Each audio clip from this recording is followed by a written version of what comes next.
I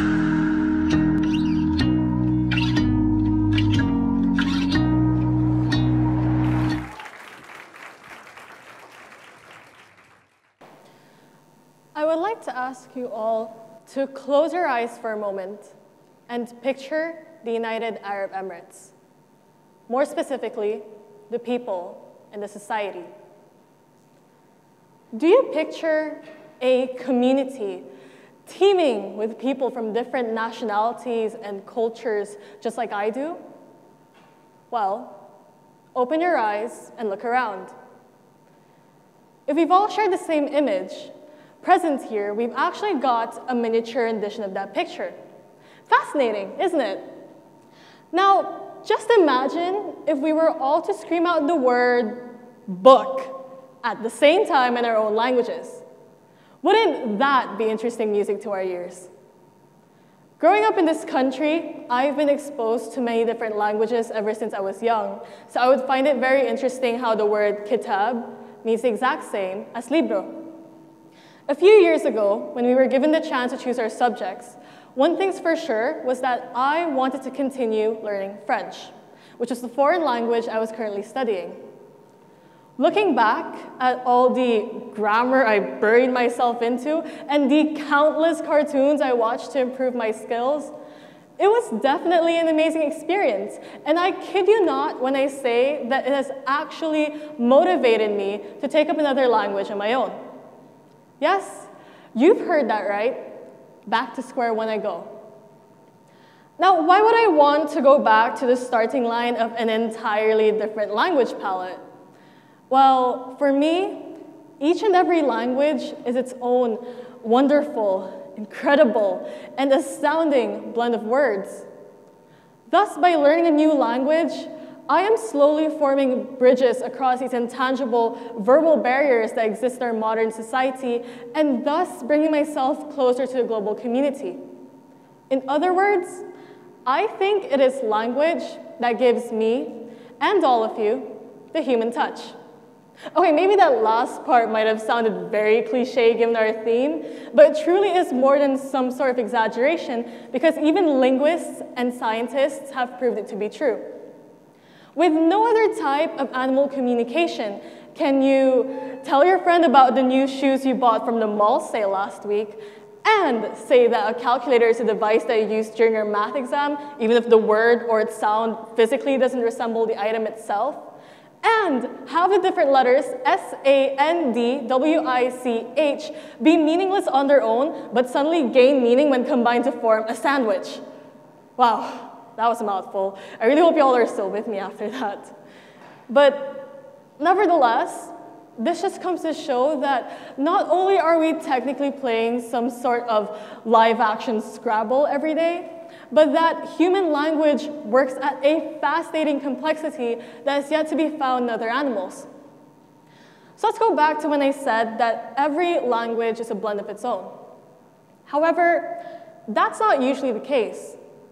Rather, many times, a single palette is shared among several languages. I guess you could kind of compare it to how different types of bread have varying ingredients, but almost all of them share the same components of flour, salt, and eggs. I could say so because of my personal experience. A few weeks ago, I've started learning Spanish, and what I've noticed was that a lot, and I mean a lot of the vocabulary and sentence structures are quite familiar to me.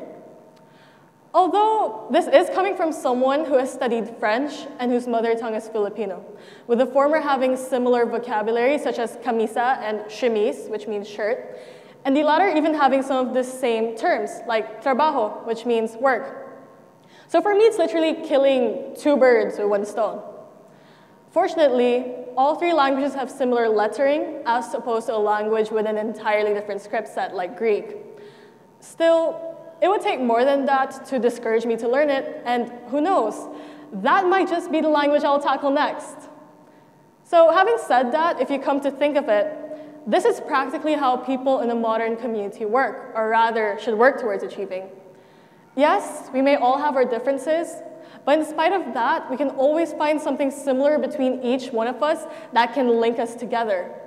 The dissimilar alphabets that make up the various aspects of our lives shouldn't at all be a hindrance for us to actively interact with each other on a global scale. So, having said all of that, why exactly do I proceed to learn languages? What does one get out of learning different dialects? Indeed, there are many physical and mental benefits to consider, including better memory, improved listening skills, and enhanced focus. So I guess being able to speak more than one language helps you to better what you ate for lunch yesterday, better remember what you ate for lunch yesterday, or even engage in your friend's story about a cake baking experience gone completely wrong, or even read an enticing novel in the midst of a noisy classroom. Yet, we cannot ignore that, other than these, there exist the social aspects of language learning. By grasping other languages, we get to be more culturally flexible because we're not just immersing ourselves in this one way of life that we've grown to know, but rather, we are going past that. Just take it from me. You are likely to catch me jamming out to French music in my free time. And more so, knowing the local language can make traveling even more enjoyable. No more weird hand gestures or awkward interactions with the locals for when you just want to know where the nearest train station is. However, what I think is one of the most important aspects of language learning is the ability to make one more outgoing and open-minded. It has the potential to get our message across, put ourselves in the position of others, and thus help us seek out solutions to the real pleas of society. Imagine how much of a better place the world would be.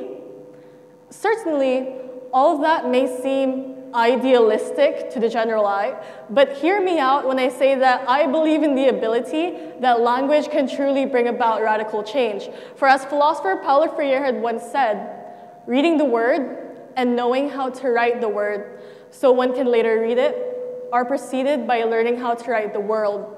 That is, having the experience of changing the world and touching the world.